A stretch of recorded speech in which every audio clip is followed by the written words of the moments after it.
महाराष्ट्र नवनिर्माण सेनेचे कोल्हापूर जिल्हा उपाध्यक्ष रोहन निर्मळ यांनी आज तब्बल 450 ते 500 कार्यकर्त्यांसह शिवसेना शिंदे गटामध्ये जाहीर प्रवेश केल्याने जिल्ह्याच्या राजकारणात मोठी खळबळ उडाली आहे। गारगोटी येथे शिवसेना कार्यालयात झालेल्या प्रवेश सोहळ्याला पालकमंत्री प्रकाश आंबेडकर, माजी खासदार संजय मंडलिक आणि युवा सेना पश्चिम महाराष्ट्र निरीक्षक वीरेंद्र मंडलिक यांची प्रमुख उपस्थिती होती।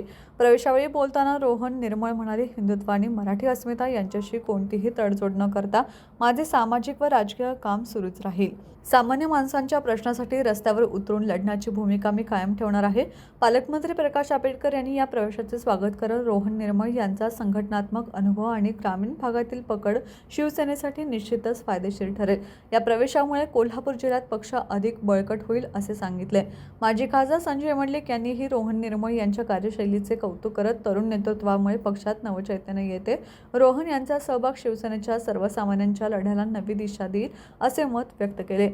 या प्रवेशानंतर कार्यकर्त्यांमध्ये उत्साहाचे वातावरण असून मोठ्या संख्येने झालेल्या या प्रवेशामुळे आगामी स्थानिक राजकारणात शिवसेना शिंदे गट अधिक आक्रमक भूमिकेत दिसेल अशी चर्चा राजकीय वर्तुळात सुरू आहे। टीव्ही नेक्स्ट साठी मुरगुडहून सर्जरा भाट।